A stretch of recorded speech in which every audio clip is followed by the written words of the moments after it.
ഈ 2020 കോർഡിനേറ്റർ കള്ളൻ കള്ളൻ എന്ന് വിളിച്ചു പറഞ്ഞ് ഈ നാട്ടിലൂടെ മുഴുവൻ ഓടി കവർച്ച നടത്തുന്ന പഴയ കാല കള്ളന്മാരെയാണ് അനുസ്മരിപ്പിക്കുന്നത്. അദ്ദേഹം മുഴുവൻ രാഷ്ട്രീയക്കാരും രാഷ്ട്രീയം മുഴുവൻ കള്ളത്തരമാണ്, മുഴുവൻ ആളുകളും കള്ളന്മാരാണ്, ഞാൻ മാത്രമാണ് മികച്ച ആള്, അതുകൊണ്ട് മുഴുവൻ കള്ളൻ കള്ളൻ എന്ന് മുഴുവൻ രാഷ്ട്രീയക്കാരെയും വിളിച്ചു പറഞ്ഞ് അദ്ദേഹം കട്ടുകൊണ്ട് മുന്നിലൂടെ ഓടി നമ്മുടെ മുമ്പിലേക്ക് കടന്നു പോകുന്നതാണ് നമ്മൾ കാണുന്നത്. പഴയ കള്ളന്മാരുടെ ശൈലി ഇത് തന്നെയാണ്. നമസ്കാരം. ഇത് പൂവൻകോഴി, ഇത് പടക്കോഴി. പൂവൻകോഴി മുട്ടയിടുമെന്നാണ് ഇപ്പോൾ 2020 പറയുന്നത്. നമ്മുടെ ജെട്ടി സാബു സാധാരണക്കാരനൊന്നുമല്ല, ഒരു ശാസ്ത്രജ്ഞനായി മാറിയിരിക്കുകയാണ്. ഇനിയിപ്പോൾ ഞാൻ രാവിലെ പൂവൻകോഴിയുടെ മുട്ടയാണ് റോസ്റ്റ് ചെയ്ത് കഴിക്കുന്നതെന്ന് മാത്രമേ പറയാനുള്ളൂ. മുട്ടക്കോഴി വിതരണം എന്ന പേരിൽ 2020 പഞ്ചായത്ത് കൊടുത്ത കോഴികളിൽ ഭൂരിഭാഗവും പൂവൻകോഴികൾ. ആലോചിച്ച് നോക്കണേ. 51 ലക്ഷത്തിലധികം രൂപ ഇതുമായി ബന്ധപ്പെട്ട് വെട്ടിപ്പ് നടത്തി എന്നാണ് DYFI പറയുന്നത്. വിജിലൻസിന് ഇപ്പോൾ ഒരു പരാതിയും കൊടുക്കാനായിട്ട് പോവുകയാണ്. എന്നാലും എന്തൊരു ഗതികേടെ. പൂവൻകോഴി മുട്ടയിടുമെന്ന് പറഞ്ഞ് പറ്റിച്ച് ഈ ജനങ്ങളെ പറ്റിക്കാൻ കാണിച്ച 2020 മനസ്സുണ്ടല്ലോ, നമ്മൾ ആരും കാണാതെ പോകരുത്. എന്തായാലും ഇതുമായിട്ട് ബന്ധപ്പെട്ട് DYFI നേതാവ് അബ്ദുൾ സമദ് പറയുന്നത് നമുക്കൊന്ന് കേൾക്കാം. പൊതുവെ 2023-24 സാമ്പത്തിക വർഷത്തെ മുട്ടക്കോഴി വിതരണവുമായി ബന്ധപ്പെട്ടുകൊണ്ട് വീടുകൾക്കകത്ത് ഒരു വീടിനകത്ത് 5 മുട്ടക്കോഴി എന്നുള്ള രീതിയിലാണ് വിതരണം നടന്നിട്ടുള്ളത്. ആ വിതരണത്തിൽ അസ്വാഭാവികത തോന്നേണ്ട സാഹചര്യം ഇപ്പോൾ ഞാൻ പറയുമ്പോൾ എൻ്റെ വീട്ടിലടക്കം ലഭിച്ചിട്ടുള്ള മുട്ടക്കോഴി അത് പരിശോധിക്കുമ്പോൾ 5 കോഴിക്കകത്ത് 4 പൂവൻകോഴി, 1 പെടക്കോഴിയാണുള്ളത്. തൊട്ട് അപ്പുറത്തെല്ലാം വീടുകളിലെല്ലാം അന്വേഷിക്കുമ്പോൾ, നമുക്ക് പരിചയമുള്ള ആളുകളോടൊക്കെ ചോദിക്കുമ്പോൾ നമുക്ക് ലഭിച്ച മറുപടി പല വീടുകൾക്കകത്തും 5 എണ്ണവും പൂവൻകോഴി ലഭിച്ചവരുണ്ട്. മിക്കവാറും ആളുകൾക്ക് ലഭിച്ചിട്ടുള്ളത് 4 പൂവൻകോഴിയും 1 പെടക്കോഴിയും. ഇതിനർത്ഥം മുട്ടക്കോഴി വളർത്തലുമായി ബന്ധപ്പെട്ടുകൊണ്ട് നടത്തുന്ന ഒരു പദ്ധതിക്കകത്ത് 2020 ഭരണസമിതി ഉദ്ദേശിക്കുന്നത് ഈ പഞ്ചായത്തിനകത്ത് പൂവൻകോഴി മുട്ടയിടണം എന്ന തരത്തിലാണ് 2020 പഞ്ചായത്ത് ഭരണസമിതി ലക്ഷ്യം വെച്ച് മുന്നോട്ട് പോകുന്നതാണ് ഇത് കാണുമ്പോൾ നമുക്ക് മനസ്സിലാവുന്നത്.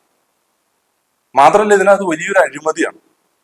ഇത് കിഴക്കമ്പലം പഞ്ചായത്തിൽ ഒരു അസ്വാഭാവികത തോന്നി തൊട്ടടുത്ത പഞ്ചായത്തുകളിൽ 2020 ഭരിക്കുന്ന പഞ്ചായത്തുകൾ എടുത്ത് പരിശോധിക്കുമ്പോഴാണ് ഇതിനകത്ത് വലിയ അഴിമതി മറനീക്കി പുറത്തേക്ക് വരുന്നത്.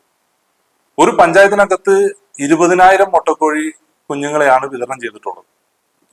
ഒരു കുടുംബത്തിന് 120 രൂപ നിരക്കിൽ 5 മുട്ടക്കോഴി, അതായത് 600 രൂപ വകയിരുത്തിക്കൊണ്ടാണ് ഒരു കുടുംബത്തിന് മുട്ടക്കോഴി കുഞ്ഞുങ്ങളെ വിതരണം നടത്തിയിട്ടുള്ളത്.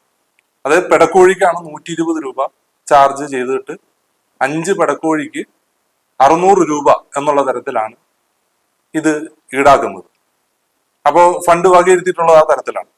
പക്ഷെ ഇവിടെ സംഭവിച്ചിട്ടുള്ളത് ഒരു പെടക്കോഴിയും ബാക്കി 4 പൂവൻകോഴിയാണ് വിതരണം ചെയ്തിട്ടുള്ളത് മിക്കവാറും സ്ഥലങ്ങളിൽ. അപ്പൊ അതിനകത്ത് നമുക്ക് മനസ്സിലാക്കാൻ സാധിക്കുന്നത്, നമ്മൾ കോഴി വിതരണവുമായി ബന്ധപ്പെട്ടുകൊണ്ട് നിൽക്കുന്ന പലരെയും വിളിച്ചന്വേഷിച്ചപ്പോൾ പെടക്കോഴിക്ക് 120 രൂപ ഇല്ല എന്നുള്ളത് യാഥാർത്ഥ്യം അവിടെ നിൽക്കട്ടെ.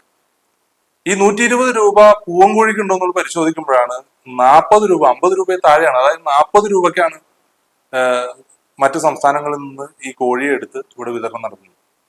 ബന്ധപ്പെട്ട ഡീലർമാരിൽ നിന്നെല്ലാം 40 രൂപയ്ക്ക് ഇത്ര ബൾക്കായിട്ട് പർച്ചേസ് ചെയ്തിട്ടാണ് ഇത് വിതരണം നടത്തിയിട്ടുള്ളത്. അപ്പൊ 20,000 കോഴികളെ വിതരണം ചെയ്ത ഒരു പഞ്ചായത്തിനകത്ത് നിന്ന് നമ്മൾ പരിശോധിക്കും, ഒരു കുടുംബത്തിൽ നിന്ന് തന്നെ 4 പൂവൻകോഴിനെ കൊടുക്കുമ്പോൾ നമ്മൾ മനസ്സിലാക്കേണ്ടത് അതിൽ നിന്ന് അടിച്ചു മാറ്റും 320 രൂപയാണ്. 600 രൂപയിൽ നിന്ന് 320 രൂപയാണ്. അതിന്റെ കണക്ക് കൃത്യമായിട്ട് പറയാം. 4 പൂവൻകോഴി എന്ന് പറയുമ്പോൾ 40 × 4 നമുക്കറിയാം 160 രൂപ.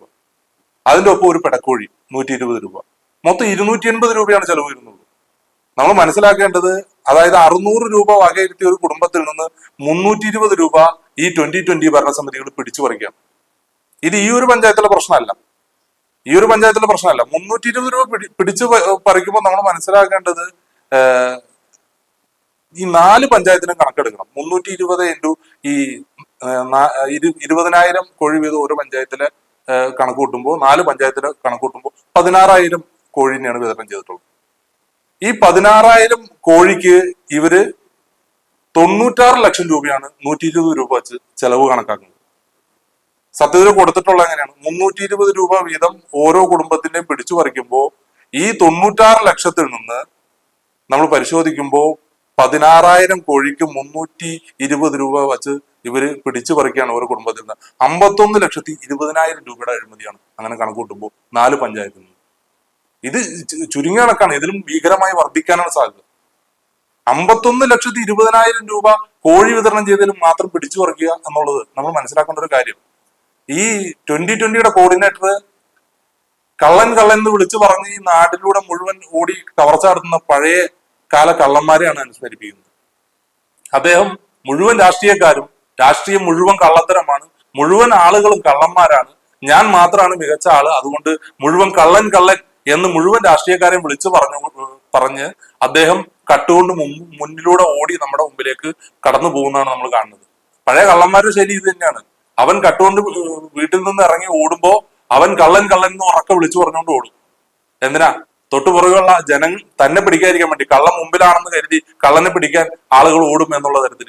ഇതുപോലെയാണ് 2020 കോർഡിനേറ്റർ ഈ മുഴുവൻ രാഷ്ട്രീയക്കാരും കള്ളന്മാരാണ് എന്ന തരത്തില് പ്രചരണം നടത്തി ഈ നാടിനകത്ത് ഇത്ര വലിയ ഇത് കോഴി കട്ടത് ആര് എന്ന് ചോദിക്കുമ്പോൾ ഈ 4 പഞ്ചായത്തിലെ ആളുകൾ കിഴക്കമ്പലത്തേക്ക് ഈ 2020 നേതാക്കന്മാരെ നോക്കുന്നത് എന്തുകൊണ്ടാണ് എന്നുള്ളത് മനസ്സിലാക്കാം. കേവലം കോഴിയെ നൽകുന്നതിൽ 51,20,000 രൂപയുടെ ക്രമക്കേടാണ് നേർക്ക് നേരെ കാണാൻ കഴിയുന്നത്. ഇനി ഇത് മാത്രമല്ല, സ്ട്രീറ്റ് ലൈറ്റിന്റെ വിഷയത്തിനകത്ത് നമുക്കെടുത്ത് പരിശോധിച്ചാൽ വലിയ ക്രമക്കേട് അതിന്റെ ഭാഗമായിട്ട് വന്നിട്ടുണ്ട്. റോഡുകൾ BMBC നിലവാരത്തിൽ ടാർ ചെയ്തു എന്ന് വലിയ കൊട്ടിഘോഷിച്ച് നടന്ന ആളുടെ BMBC നിലവാരത്തിലുള്ള റോഡുകളിലൂടെ നമ്മൾ സഞ്ചരിച്ചു നോക്കണം. ഇവിടെ 5 വർഷം ഗ്യാരണ്ടി പറഞ്ഞുകൊണ്ട് സംസ്ഥാന ഗവൺമെന്റ് നടപ്പിലാക്കിയ പദ്ധതികളുടെ ഭാഗമായിട്ടുള്ള റോഡുകൾ നമുക്ക് ഗ്യാരണ്ടി പറഞ്ഞ് വർക്ക് നടത്തുന്നുണ്ട്. എത്ര നാളുകൾക്ക് ശേഷമാണ് ആ റോഡുകൾ പൊളിയുന്നതും അത് റിപ്പയർ ചെയ്യുന്നതും? ഇത് ആഴ്ചയിൽ പഞ്ചർ ഒട്ടിക്കുന്നത് പോലെ റോഡിനകത്ത് റിപ്പയർ നടത്തേണ്ട ഗതികേടിലേക്ക് ഈ റോഡുകൾ മാറ്റി തീർക്കുന്നുണ്ടെങ്കിൽ അതിനകത്ത് നടന്നിട്ടുള്ള അഴിമതി എന്താണ്? ചുരുക്കി പറഞ്ഞാൽ ഈ നാടിനകത്ത് ഏറ്റവും വലിയ കള്ളത്തരം, ഞാൻ ഒന്നും ചെയ്യുന്നില്ല, ഞാൻ മികച്ച ആളാണെന്ന് നിരന്തരം പറഞ്ഞ് ബാക്കിയുള്ള രാഷ്ട്രീയക്കാരെല്ലാം മോശമാണ്, രാഷ്ട്രീയം മുഴുവൻ മോശമാണെന്ന് പറഞ്ഞുകൊണ്ട് വലിയ രീതിയിലുള്ള കള്ളത്തരമാണ് നടപ്പിലാക്കിക്കൊണ്ടിരുന്നത്. അപ്പൊ ഈ മുട്ടക്കോഴി വിതരണവുമായി ബന്ധപ്പെട്ടുകൊണ്ട് ഓരോ കുടുംബത്തിൽ നിന്നും 320 രൂപ വീതം പിടിച്ചു പറിക്കുകയാണ് 600 രൂപയിൽ നിന്ന്. അപ്പൊ ഇതെല്ലാം വെച്ച് നോക്കുമ്പോൾ ഒരു മഞ്ഞുമലയുടെ ഒരു അറ്റം മാത്രമാണ് കണ്ടെടുത്തിട്ടുള്ളത്. അപ്പൊ അതുകൊണ്ട് 2020 പഞ്ചായത്തുകൾക്കകത്ത് നടപ്പിലാക്കിയ പദ്ധതികളെ സംബന്ധിച്ചുകൊണ്ട് വിജിലൻസ് അന്വേഷണം നടണമെന്നാണ് ഞങ്ങളുടെ ആവശ്യം. വിജിലൻസ് അന്വേഷണം പ്രഖ്യാപിക്കണം. അവിടെ നടന്നിട്ടുള്ള പദ്ധതികളെ സംബന്ധിച്ചിടത്തോളം കൃത്യമായ അന്വേഷണം നടത്തി കുറ്റക്കാരെ കൃത്യമായ നിയമത്തിന്റെ മുമ്പിൽ കൊണ്ടുവരണമെന്നാണ് ഞങ്ങൾ താല്പര്യപ്പെടുന്നത്. പൊതുസമൂഹത്തിന് മുമ്പാകെ ഈ വലിയ അഴിമതിയെ സംബന്ധിച്ച് ഞങ്ങൾ ഇത് മുന്നോട്ട് വയ്ക്കുന്നതും ഇതുകൊണ്ടൊക്കെ തന്നെയാണ്. നമുക്ക് മുമ്പിൽ മാന്യത ചമഞ്ഞുകൊണ്ട് നമ്മളെ പിടിച്ചു പറിക്കുന്ന ഒരു വിഭാഗം ആളുകളാണ് 2020 എന്ന് പറഞ്ഞുകൊണ്ട് നമുക്ക് മുമ്പിൽ ചിരിച്ചു നടക്കുന്നത് എന്ന് നമ്മൾ മനസ്സിലാക്കണം. അതാണ് ഇതിന്റെ ഭാഗമായിട്ട് പറയാനുള്ളത്. അതൊരു ശക്തമായ സമര പ്രക്ഷോഭ ക്യാമ്പയിനുകളുമായി ഈ അഴിമതിക്കെതിരെ ഞങ്ങൾ മുമ്പോട്ട് പോകും എന്ന കാര്യത്തിൽ ഒരു തർക്കവുമില്ല.